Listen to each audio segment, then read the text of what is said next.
Inscríbete a la nueva serie digital, Los rollos del Mar Muerto, Qumrán, Esenios y los orígenes del cristianismo, desarrollada y presentada por el Dr. Adolfo Reutemann, producida y filmada en Israel por Hartzaot Meakursá.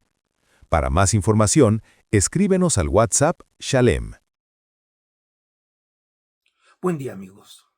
Es un gusto volver a encontrarme con ustedes y esta vez para comentarles algo que creo que puede ser de interés para ustedes sobre la última celebración que nosotros los judíos celebramos la semana pasada, y fue la celebración de las Pascuas judías, la celebración de Pesaj, que, como bien saben, coincidió precisamente en esta oportunidad con la Semana Santa de los cristianos.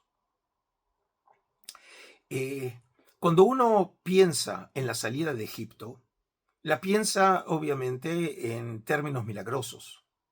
Y es más, seguramente cuando uno piensa en la salida de Egipto, ve frente a sus ojos la figura de Moisés, el gran líder de Israel, comandando al pueblo de Israel en su salida de Egipto, o por ejemplo abriendo de manera portentosa el Mar Rojo para permitir el paso de Israel en seco.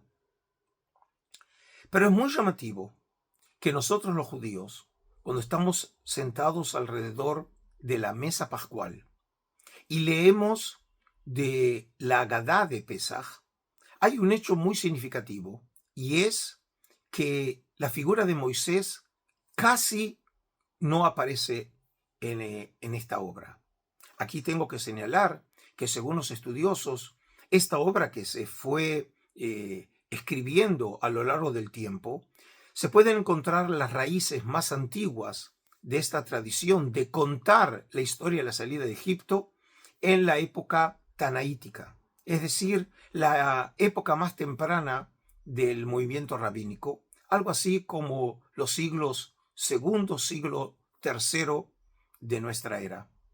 Y como dije entonces, precisamente en esta Agadá de Pesaj, en este relato sobre la salida de Egipto, la figura de Moisés es prácticamente insignificante. El que es mencionado, el que es precisamente señalado, indicado como el gran Salvador, es precisamente Yahvé, el Dios de Israel. Quiero leerles ahora específicamente una sección en donde claramente el objetivo del autor es indicar el papel protagónico de Yahvé en la salvación de Israel, y más específicamente la de la salida de Egipto. Y así reza el texto. Entonces Yahvé nos sacó de Egipto con una mano poderosa y un brazo extendido, con imponente poder, con señales y con maravillas. Aquí el autor de la Agadá cita específicamente el versículo de Deuteronomio capítulo 26, versículo 8, en donde precisamente se hace mención a la acción salvífica de Yahvé. Pero fíjense cómo comenta de manera midrásica este texto. El texto continúa así. Entonces Yahvé nos sacó de Egipto, no por medio de un ángel, ni por medio de un seraf, ni por medio de un mensajero, sino que el Santo mismo, en su gloria, como está escrito. Pues esa noche pasaré por Egipto y heriré a todo primogénito, tanto hombres como animales, y ejecutaré juicios contra todos los dioses de Egipto. Yo, Yahvé. Pasaré por Egipto, yo y no un ángel, y heriré a todo primogénito, yo y no un seraf. Y ejecutaré juicios contra todos los dioses de Egipto, yo y no un mensajero, yo Yahvé, yo y nadie más. Es decir, que queda claro que la intención aquí de este autor, que obviamente para nosotros es un autor anónimo, quería dejar bien en claro que fue solamente por la acción salvífica de Yahvé que el pueblo de Israel pudo salir de Egipto. En ningún momento se hace mención a que haya habido un enviado, un intermediario, un ángel que haya actuado en nombre de Yahvé. Según algunos interpretan, el propósito entonces con este énfasis tan claro en la figura de Yahvé fue precisamente para reevaluar la función de Moisés y no verlo como el agente salvador, que así realmente es presentado en el libro de Éxodo. Algunos creen que la razón se debería a que algunos temían incluso hasta endiosar la figura de Moisés, y de esta manera entonces temían que la figura de Moisés pudiera opacar la función salvífica de Yahvé. Algunos otros, de una manera podríamos llamar más sofisticada, creen que en realidad detrás de esta sección en la Agadá de Pesaj se escondería una polémica anticristiana, y más precisamente contra la figura de Jesús, dado que los cristianos antiguos entendían muchas veces pasajes del Pentateuco y específicamente la figura de Moisés como un tipo que anticipaba la figura de Jesús. Algunos, mucho más específicamente, creen encontrar aquí en la Agadá de Pesaj una respuesta judía a los argumentos que uno de los apologetas griegos, Justino Mártir, de mediados del siglo II de nuestra era, en su obra Diálogo con Trifón, precisamente argumentaba sobre el papel de un ángel en la acción salvífica de Yahvé. Y así reza el texto de Justino Mártir. Además, de modo misterioso, dio a entender Moisés en el libro de Éxodo que el nombre de Dios mismo era Jesús, que dice no haber sido manifestado a Abraham ni a Jacob, y nosotros lo hemos comprendido. Porque dice así: y dijo el Señor a Moisés, dile a este pueblo, mira que yo envío a mi ángel delante de ti para que te guarde en el camino y te introduzca en la tierra que te he preparado. Atiende a él y escúchale, y no le desobedezcas, porque no te abandonará, pues mi nombre está en él. Es decir que en este caso, según, como dije, algunos interpretan, No te pierdas del primer beneficio con acceso exclusivo a la nueva serie, Del Tabernáculo al Templo, la magia del tiempo y los espacios sagrados, solo para miembros del canal.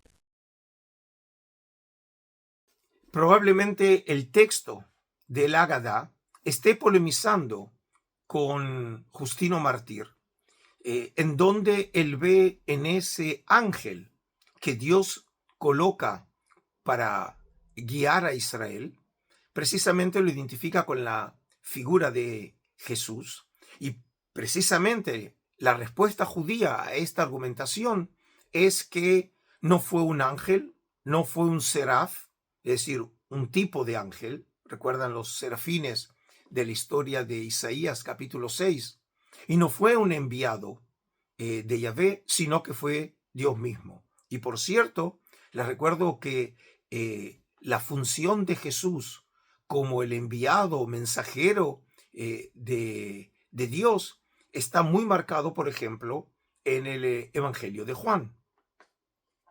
Ahora, este intento consciente de ocultar el papel de Moisés, en realidad podemos decir que no es original este intento por parte de este sabio rabínico de la antigüedad, sino realmente encontramos ya su antecedente en la Biblia hebrea misma.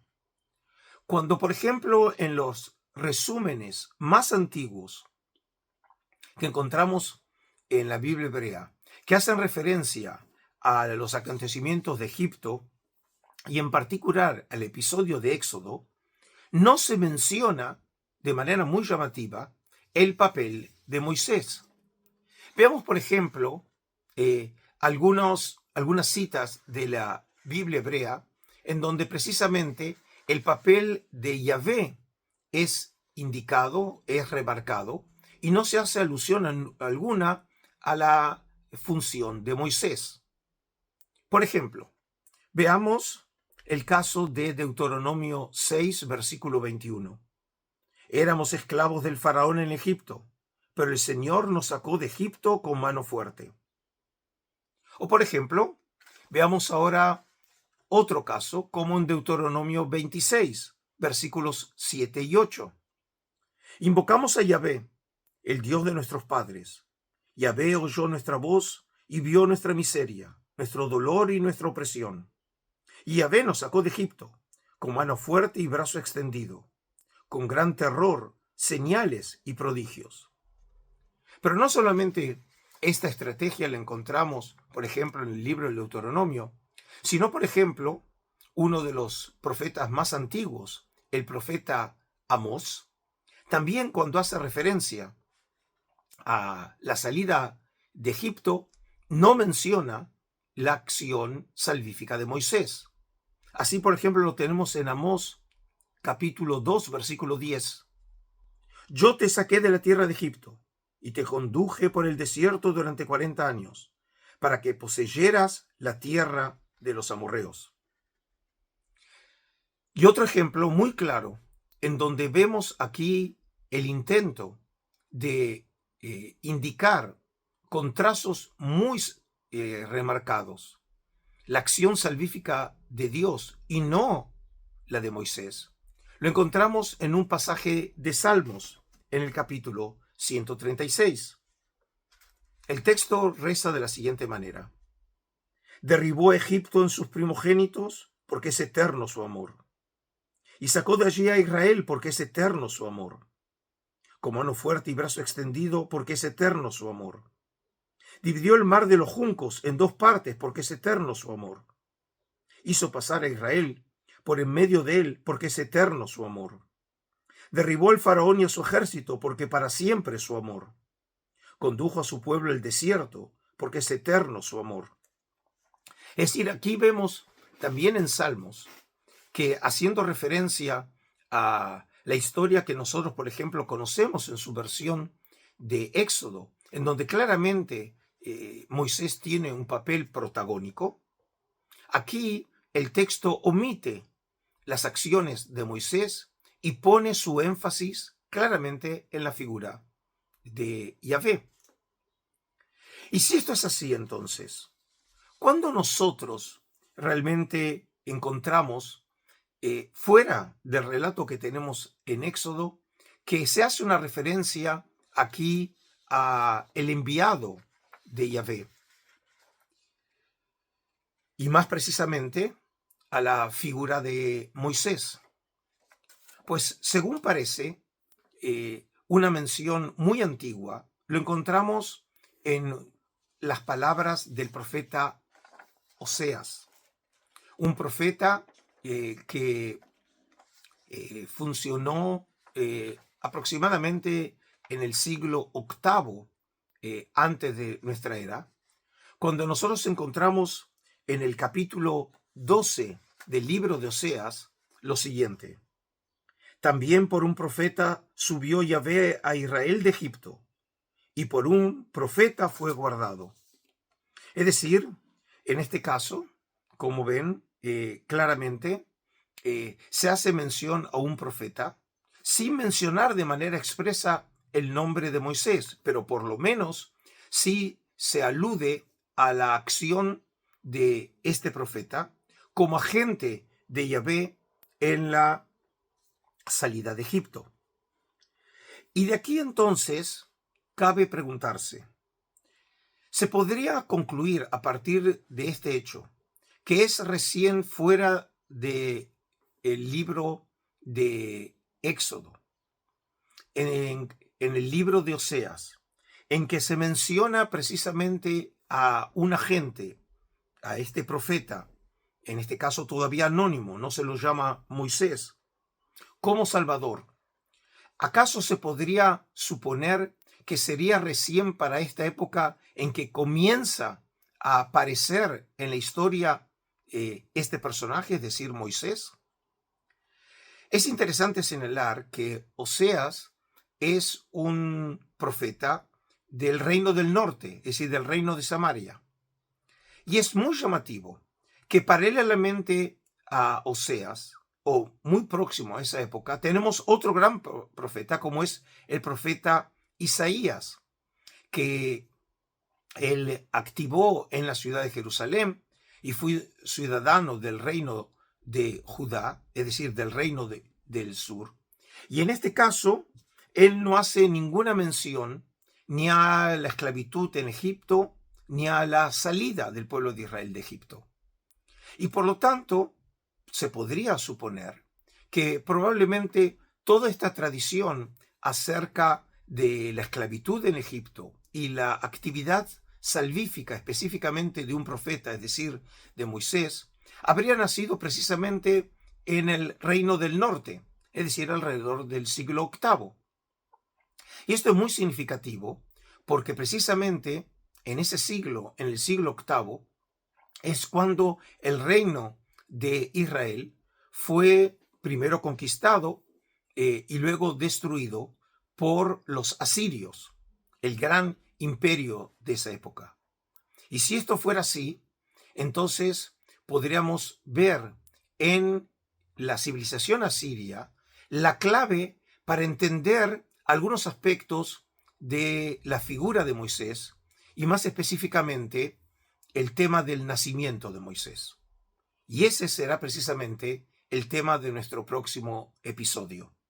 Entonces, amigos, yo me despido hasta el próximo encuentro, recordándoles que comuniquen la buena nueva de este canal a vuestros amigos, parientes o colegas, y precisamente diciéndoles que estamos en estos momentos desarrollando una serie muy específica y, según entiendo por parte de mis seguidores, muy interesante sobre el Templo de Jerusalén.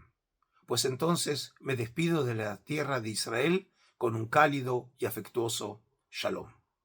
Inscríbete al seminario grabado Del Jesús de la Historia al Jesús de la Cruz, impartido por el Dr. Adolfo Reutemann.